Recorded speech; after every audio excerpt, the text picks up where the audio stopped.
হাজারো ব্যথা বেদনার পরে ফিরে আসুনি তুমি আপন ঘরে, দিনের আলো তুমি ছড়িয়ে দিতে চলে গেলে মদিনায় মক্কা ছেড়ে। হে রাসূল তোমাকে ভুলি আমি কেমন করে। জোরে হবে না, জোরে হবে না, আর জোরে হবে না। হে রাসূল তোমাকে ভুলি আমি কেমন করে। খেনা খেয়ে দিন প্রচারের কাজে নিজেকে দিয়েছ বিলিয়ে, তায়েফের কাফেরেরা চিনল না আলো, দুষ্ট ছেলেদের পিছু দিল লেলিয়ে। খেনা খেয়ে দিন প্রচারের কাজে নিজেকে দিয়েছ বিলিয়ে, তায়েফের কাফেরেরা চিনল না আলো, দুষ্ট ছেলেদের পিছু দিল লেলিয়ে।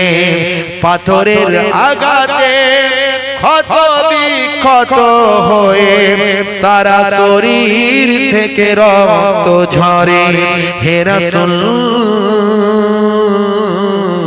তোমাকে ভুলি আমি কেমন করে।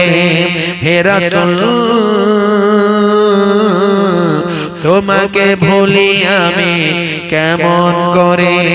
হাজারো ব্যথা বেদনার পরে ফিরে আসুনি তুমি আপন ঘরে, দিনের আলো তুমি ছড়িয়ে দিতে চলে গেলে মদিনায় মক্কা ছেড়ে। হে রাসূল তোমাকে ভুলি আমি কেমন করে। জোরে হবে না, আর জোরে হবে না। হেরার গুহায় তোমারি ধ্যান, আসমান থেকে নামে আল কোরআন। হেরার গুহায় তোমারি ধ্যান, আসমান থেকে নামে আল কোরআন। ভাঙলো সবার ভুল তোমারি পরে, আসলো কোরআনের ছায়া তলে। খালিদ ওমর আলী আবু বকর ইসলামী ঝান্ডা নিল যে তোলে। আল আমিন তুমি ছিলে যে সবার, আল আমিন তুমি ছিলে যে সদা সকল মানুষের তরে। হে রাসূল তোমাকে ভুলি আমি কেমন করে। হে রাসূল তোমাকে ভুলি আমি কেমন করে। হাজারো ব্যথা বেদনার পরে ফিরে আসুনি তুমি আপন ঘরে, দিনের আলো তুমি ছড়িয়ে দিতে চলে গেলে মদিনায় মক্কা ছেড়ে। হে রাসূল তোমাকে ভুলি আমি কেমন করে। জোরে হবে, আর জোরে হবে না। ভাইরা আমার, সেই নামাজ কত কষ্ট করেছেন আমার আপনার নবী। রাসূলের সুন্নাত, হালাল পথে চলা, মিথ্যা বলবেন না, প্রয়োজন হলে ঘুরিয়ে কথা বলবেন, কিন্তু মিথ্যা সমস্ত গুনাহের মা। ওয়া ইজতানিবু কাউলা যুর। ভাইরা আমার, তরুণ যুবকেরা আমার, মনে রাখবেন ছোটদের স্নেহ করবেন, বড়দের সম্মান করবেন। ছোটদের স্নেহ করবেন, বড়দের সম্মান করবেন, নিজের স্ত্রীকে মর্যাদা দেবেন, স্ত্রীর সঙ্গে খারাপ আচরণ করবেন না। সে তার বাম্মাকে ছেড়ে আপনার ঘরের মেহমান, আপনার ঘরে তাকে নিয়ে এসেছেন, বাম্মা আত্মীয় স্বজন সবাইকে ছেড়ে এসেছে, তার সঙ্গে খারাপ ব্যবহার করবেন না, তাকে কষ্ট দেবেন না, স্ত্রীর সঙ্গে খারাপ ব্যবহার করবেন না। কাল কিয়ামতের দিনে প্রত্যেকটা স্বামী স্ত্রীর সার্টিফিকেট ছাড়া জান্নাতে যেতে পারবে না। বুঝতে পারছেন? পিতামাতার সেবা করবেন, পিতামাতাকে রাজি করবেন, পিতামাতাকে খুশি করবেন। পিতামাতা যদি রাজি হয়ে যায়, আমার আল্লাহ আপনাকে জান্নাতটা দান করে দেবেন। হুমা জান্নাতুকা ওয়া নারুকা, তোমাদের বাম্মা হলো জান্নাত, তোমাদের বাম্মা হলো জাহান্নাম।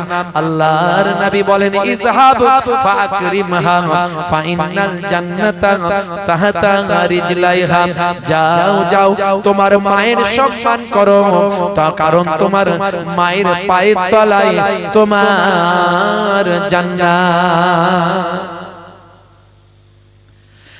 হে তরুণ যুবকেরা, হে আমার বন্ধুরা, শুনে রেখে দিন বাবা, জেনে রেখে দেন। হে মুসলমান, একটুখানি লক্ষ্য করুন বাবা, হে মুসলমান একটু খেয়াল করুন। এমন সময় হযরতে বাবা যুলকারনাইন সেখান থেকে চলে গেলেন, ইয়াজুজ মাজুজকে বন্দী করে দিলেন, যে ইয়াজুজ মাজুজ কিয়ামতের আগে তারা পেরিয়ে আসতে পারবে।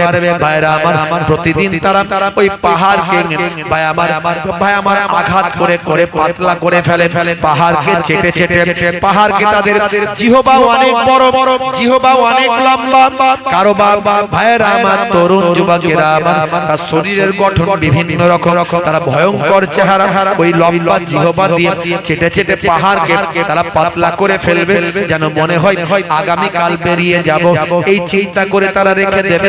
আল্লাহর কুদরতি ক্ষমতা, হযরতে যুলকারনাইনের ঘেরা প্রাচীরটা আমার আল্লাহ রাতারাতি আবার আগের মতো কংক্রিট মজবুত আবার শক্ত করে দেবেন। হে তরুণ যুবকেরা, কারণ তারা ইনশাআল্লাহ বলে না।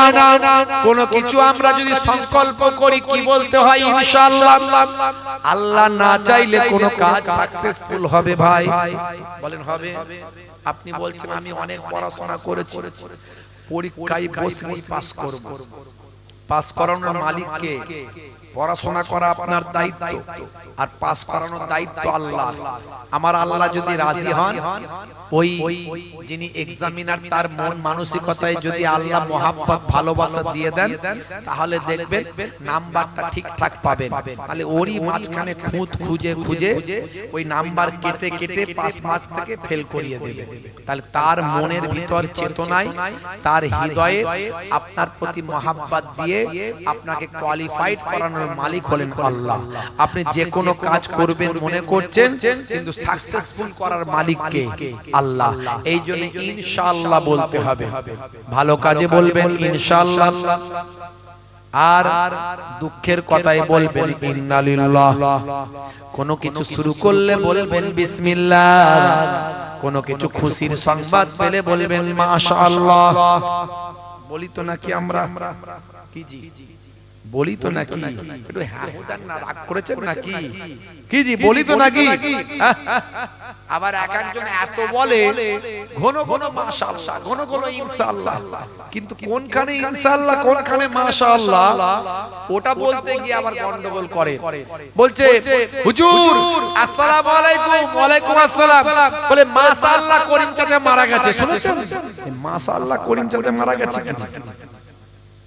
করিম চাচা মারা গেলে মাশাআল্লাহ বলে না, ইন্নালিল্লাহ বলে। ইন্না লিল্লাহি ওয়া ইন্না ইলাইহি রাজিউন বলে। বলে মাশাআল্লাহ। কি রে ভাই মাশাআল্লাহ কেন বলছো? বলে এই যে মাশাআল্লাহ, ইন্না লিল্লাহ, সুবহানাল্লাহ, এগুলো তো আপনাদের কাছ থেকে শিখেছি। কোনখানে কোনটা বলতে হয় সেগুলো কি শেখানো হয়নি নাকি? তার ঠিক জায়গায় ঠিক জিনিসকে অ্যাপ্লাই করতে হবে, বুঝতে পারছেন? হুজুরদের কাছে শুনেছে, কি শুনেছে? হুজুরদের কাছে শুনেছে যে ঘরেতে ছবি থাকে, স্বামী স্ত্রীর বিয়ের ছবি আছে না নাই? দীঘায় বেড়াতে যাওয়ার ছবি, গোসল করার ছবি অনেকে টাঙিয়ে রাখে দেওয়ালে। এই কয়েকদিন আগে দেখবেন দীঘায় ডুবে যাচ্ছে, ইন্টারনেটে ভাইরাল দেখবেন, দীঘায় ডুবে যাচ্ছে। অনেকে যায় না, দীঘায় গিয়ে ডুবে যায়। খুব সাবধান, নিশ্চয় আপনি পর্দা পুশিদা হেফাজতের মধ্যে সম্মান ইজ্জতকে ঠিক রেখে আপনি পৃথিবীর বিভিন্ন আল্লাহর নিদর্শন দেখতে পারেন, এতে কোনো ইসলামে বাধা নিষেধ নাই। কিন্তু আপনাকে হায়া শরম লজ্জা, আপনাকে আপনার ঈমান আমল ইবাদত ঠিক রেখে। তো ওই দীঘায় গিয়ে লোকে ছবি তুলে সেটা নিয়ে এসে ঘরে টাঙিয়ে রাখে। ছেলে যেদিনে খেতে শিখেছে প্রথম মুখে ভাত,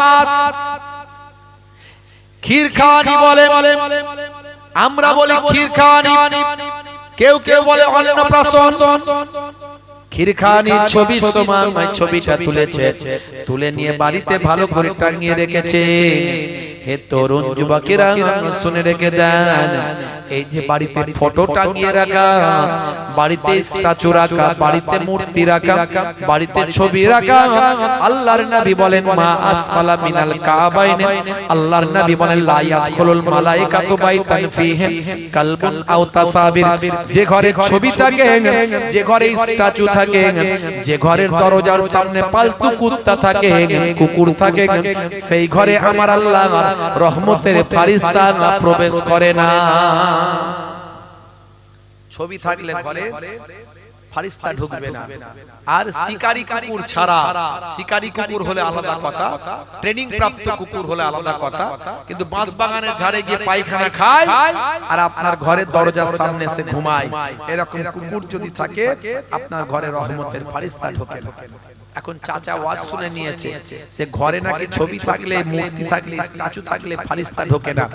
তখন যখন দেখছে জাকামদানির কষ্ট হচ্ছে, অবস্থা খুব খারাপ, বুঝতে পারছেন, তখন ছেলেদেরকে বলছে বাবা রে কই রে, কি বলে মরতে আমাকে একদম ইচ্ছা যায়নি, অনেক কাজ বাকি, এক কাজ কর, হুজুরদের কাছ থেকে শুনেছি যে ঘরে ছবি থাকবে সে ঘরে ফেরেশতা ঢুকবে না, আমাকে কোন রকমে নিয়ে গিয়ে ওই ছবিওয়ালা ঘরটায় ঢুকিয়ে দে, ওই মূর্তিওয়ালা ঘরটায় ঢুকিয়ে দিয়ে ফেরেশতা এসে আমার রূহটা না করতে পারে।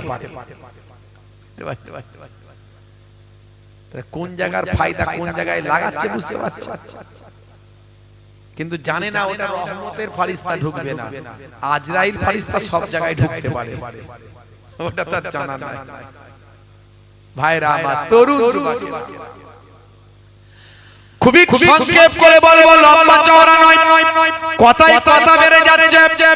হে তরুণ যুবকেরা, হে আমার মুরব্বিয়ানেরা, শুনে রেখে দিন বাবা, জেনে রেখে দেন মুসলমান, এইভাবে যেতে যেতে বহুদূর চলে গেলেন পূর্ব দিকে। পূর্ব দিকে হযরতে যুলকারনাইন হযরতে খিজির আলাইহিস সালামকে নিয়ে পূর্ব দিকে গিয়ে একটা বিশাল বড় নদী পড়ল। সেই নদীর ওপারে নাকি বহু মানুষের বসবাস আছে। হুজুর বললেন তাদের কাছে আমি একটু যেতে চাই। বাদশা যুলকারনাইন বলল তাদের কাছে যেতে চাই, কিন্তু যাওয়ার কথা শুনে যুলকারনাইন আসছে তার সৈন্য সামন্তর সঙ্গী সাথীদের নিয়ে।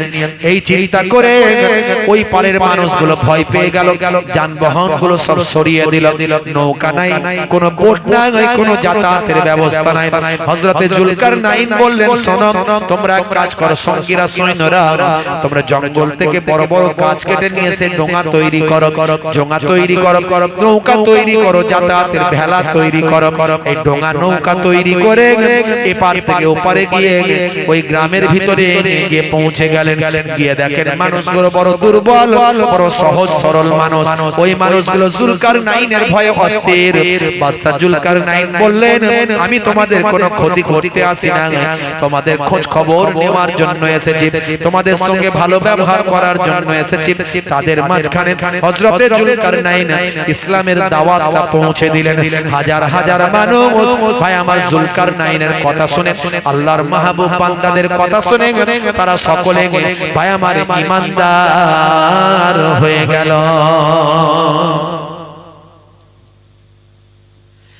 হে তরুণ যুবকেরা, ওই কাল থেকে যেতে যেতে জঙ্গল পড়ে গেল, বিশাল বিশাল পাহাড় পড়ে গেল। জিজ্ঞাসা করলো এই পাহাড়গুলো কি? বলে এখানেই তো কোকেসাস পর্বত আছে। হে তরুণ যুবকেরা, এই কোকেসাস পর্বতের কাছাকাছি যখন গেলেন, জঙ্গলের ভিতরে যখন প্রবেশ করলেন, জঙ্গলের ভিতরে গিয়ে হযরতে জুলকারনাইন তার সঙ্গীদের হারিয়ে ফেললেন। হযরতে খিজির আলাইহিস সালাম তার সঙ্গীদের হারিয়ে ফেললেন। ভাই আমার সেনাবাহিনী সৈন্যরা একে অপরকে হারিয়ে ফেললেন। এক বছর ধরে কারো সঙ্গে আর কারো সাক্ষাৎ হয় না। প্রত্যেকেই বিশাল গভীর জঙ্গলের ভিতরে সব হারিয়ে গেলেন। ভাই আমার সরদার কোথায়, সঙ্গী কোথায়, কেউ কোথাও খুঁজে পায় না। প্রত্যেকেই যে যার রসদ খাবার নিয়ে গিয়েছিলেন। এইভাবে তারা এক বছর কেটে গেল। হযরতে জুলকারনাইন তিনি কয়েকজন সঙ্গী নিয়ে জঙ্গলের ভিতরে গভীর জঙ্গলে তলিয়ে গেলেন। আবার হযরতে খিজির আলাইহিস সালাম কয়েকজন সঙ্গীদের নিয়ে তিনিও বাবা হারিয়ে গেলেন। শেষে একাকী হয়ে গেলেন। হে তরুণ যুবকেরা, হযরতে খিজির আলাইহিস সালাম একাকী ঘুরতে ঘুরতে কোকেসাস পর্বতের তলদেশে একটা এমন রাস্তা পেলেন যেখান থেকে গভীর জঙ্গলের ভিতরে ঢুকে যাচ্ছে। যত যাচ্ছেন তত অন্ধকার, যত যাচ্ছেন তত গভীর। ভাই আমার এইভাবে চলতে লাগলেন।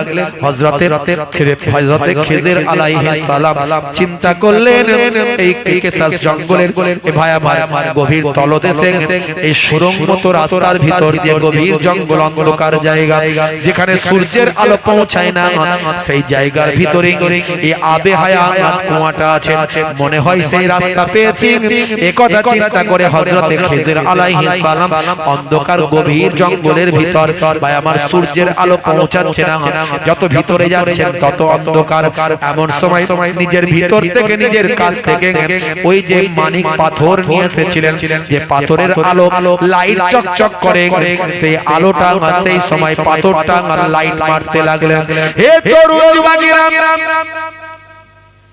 এই আলো বিচ্ছুরিত পাথর যখন বের করলেন, সেই পাথরের আলোতে আমার অন্ধকারের ভিতরে আলোকিত হলো রাস্তা দেখা গেল।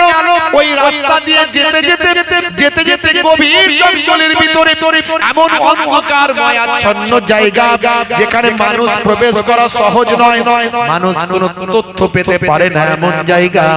হযরতে খিজির আলাইহিস সালামকে আমার আল্লাহ পৌঁছে দিলেন। সেখানে গিয়ে দেখলেন, হাই রে হাই, যেটা মনে করেছিলাম সেটা, এখানে একটা কুয়া আমি দেখতে পাই। যে কুয়াটা দেখে অবাক হয়ে গেলাম, যে কুয়ার পানিটা সাদা ধপ ধপ ধপ ধপ করছে, দুধের যে সাদা। হযরতে খিজির আলাইহিস সালাম চিন্তা করলেন, এই কুয়ার পানি পান করার জন্যই জুলকারনাইন বাদশা পেরেশান হয়ে আছে। আহারে জুলকারনাইন বাদশাকে আমি ছেড়ে এই কুয়ার কাছে এসে পৌঁছালাম। ঠিক আছে, আমি যখন চলে এসেছি, আমি একটু পানিটা পান করি, তারপরে জুলকারনাইন এখানে ডেকে নিয়ে আসবো।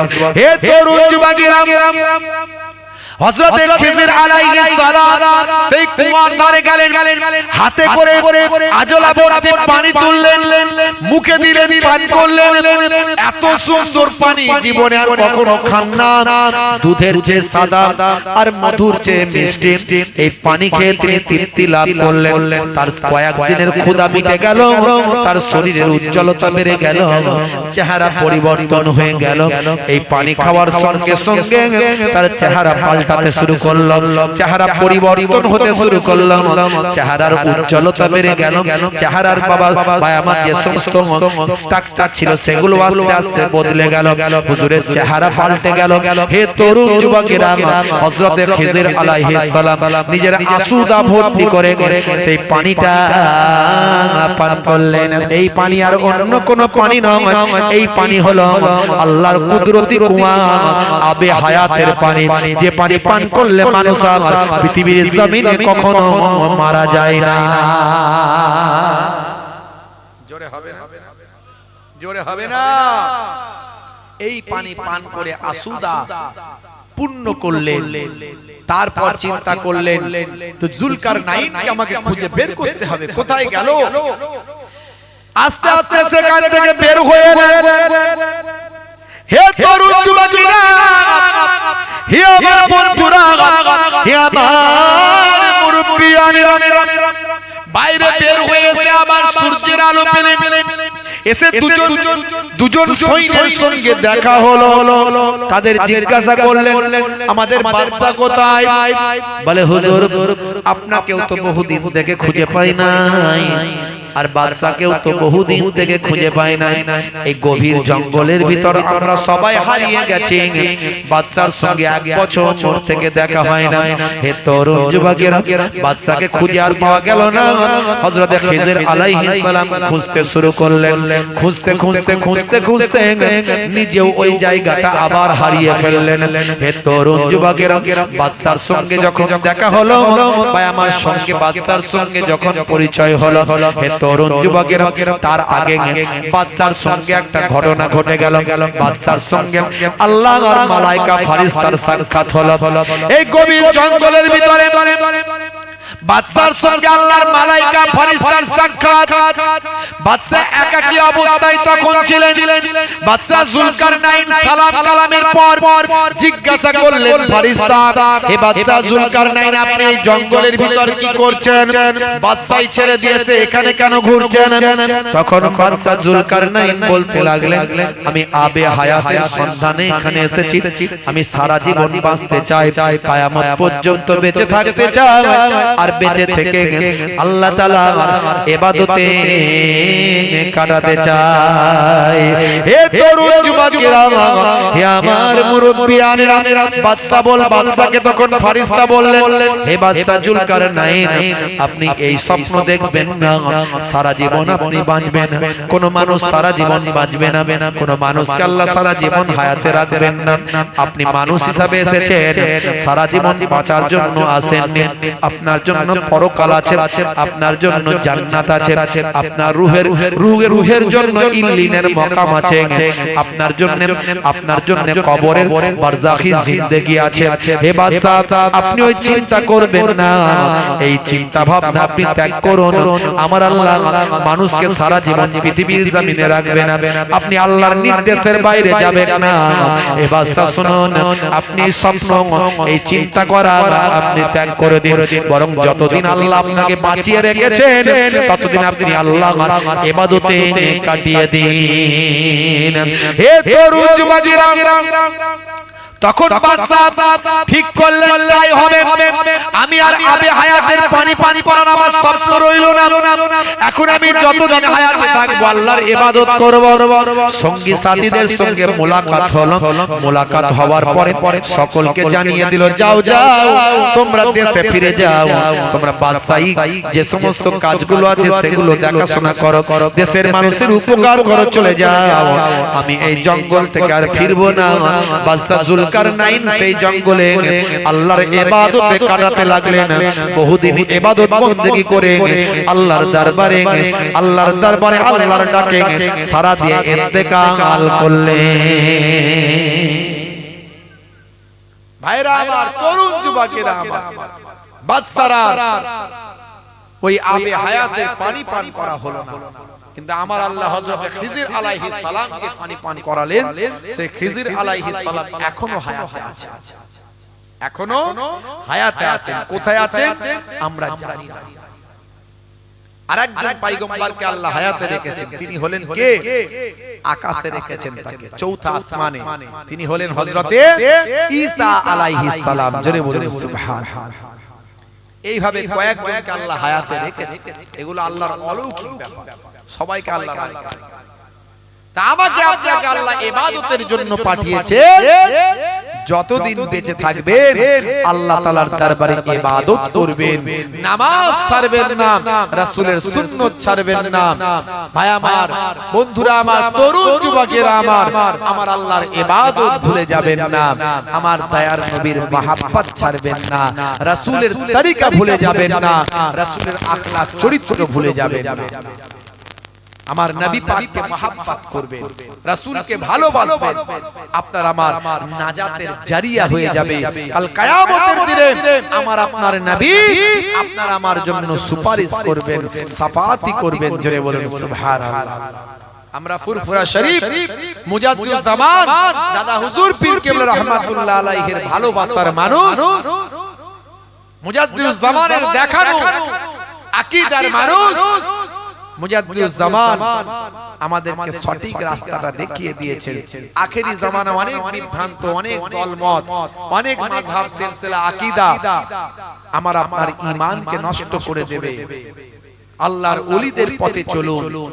আল্লাহর ওলিদের আল্লাহ কোরআন মাজিদে বয়ান করেছেন ওলিদের কথা। যারা আমার ওলি বান্দা হয়, আমি আল্লাহ বলি তাদের কোনো খৌফ নাই, ডর নাই, চিন্তা নাই। আলা ইন্না আউলিয়া আল্লাহি লা খাউফুন আলাইহিম ওয়া লা হুম ইয়াহজানুন। যারা আমার প্রকৃত বন্ধু হয়, আমি আল্লাহ বলি তাদের কোনো খৌফ নাই, ডর নাই, তাদের কোনো চিন্তাও নাই। জোরে বলুন সুবহানাল্লাহ। বন্ধুরা আমার, যাই হোক, সময় নেব না, রাত অনেক হয়েছে। সেই আলোচনার মজলিস জান্নাতি বাগান, যেখান থেকে আমাদের ঈমানকে তাজা করব। এই ঈমানকে তাজা করার বয়ান শুনলাম, আমলের বয়ান শুনলাম, ইবাদতের বয়ান শুনলাম। আমাদেরকে মরতে হবে, কেউ পৃথিবীতে বাঁচবে না। আমার আল্লাহ কোরআন মাজিদে বলেছেন, কুল্লু নাফসিন যায়কাতুল মউত, প্রত্যেক প্রাণী মাত্রই মারা যাবে, মৃত্যুর সময় এদিক ওদিক করা হবে না। তাহলে এই জায়গায় আমরা অল্প দিনের জন্য আছি, আমরা ইবাদত করে কাটাবো, বলুন ইনশাআল্লাহ। প্রত্যেকেই আমরা নামাজি হয়ে যাব, বলুন আল্লাহুম্মা আমিন। আল্লাহ কবুল করে নিন, বলুন আল্লাহুম্মা আমিন। ভাইরা আমার, সেই পাক মাহফিলে একটুখানি আপনারা আগামী বছরের জন্য সহযোগিতার হাত বাড়িয়ে দিন।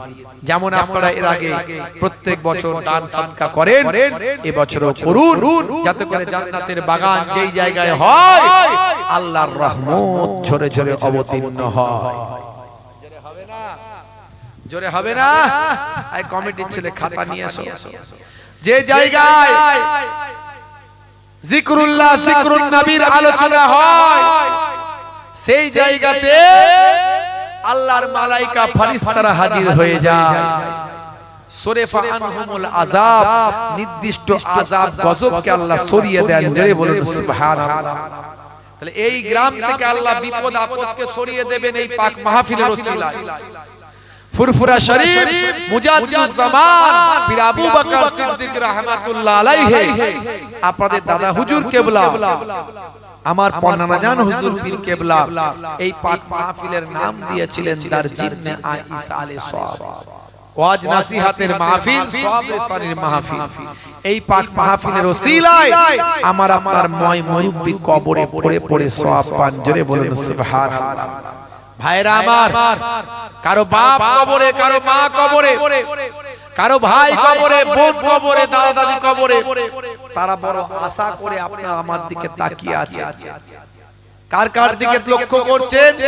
মিন আবিন, নিজের বাপের দিকে, আও উম্মিন, নিজের মায়ের দিকে, আও আখিন, নিজের ভাইয়ের দিকে, আও সাদিকিন, নিজের বন্ধুর দিকে। দুনিয়ার মধ্যে কেউ যদি তাদের জন্য কিঞ্চিত দান সদকা করে দেয়, সেটার কিঞ্চিত থাকে না, সামান্য থাকে না, কাল জাবালে রহমতের পাহাড় করে আল্লাহ পৌঁছে দেয়। জোরে হবে না? তাহলে কারো বাপ কবরে চলে গেছে, মা কবরে চলে গেছে।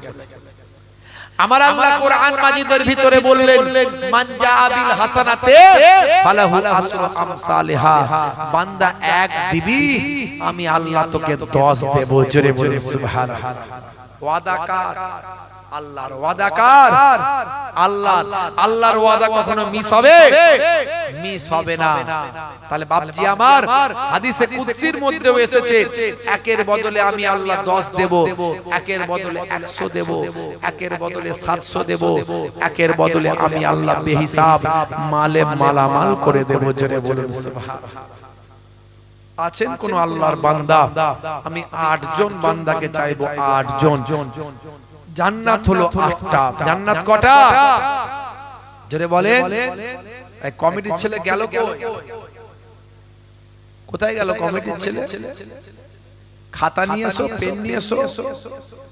জান্নাত কটা বলেন? জোরে বলেন না, জান্নাত কটা? 8টা। তা আমি 8 ভাইকে চাইবো। মুসাফির হালতে আছি আপনাদের ভাই, আমি মুসাফির অবস্থায় আছি। আল্লাহর নবী বলছেন মুসাফিরের দোয়া কবুল হয়। জানি না আমার দোয়া কবুল হবে কিনা, তবে মুসাফির আছি, মুসাফিরের দোয়া কবুল হয়। আল্লাহর নবী বলছেন বাপজি আমার আপনাদের পীরের ঘরের আওলাদ, দুই দরবারের দুই খানদানের মেহমান, সব দিক থেকে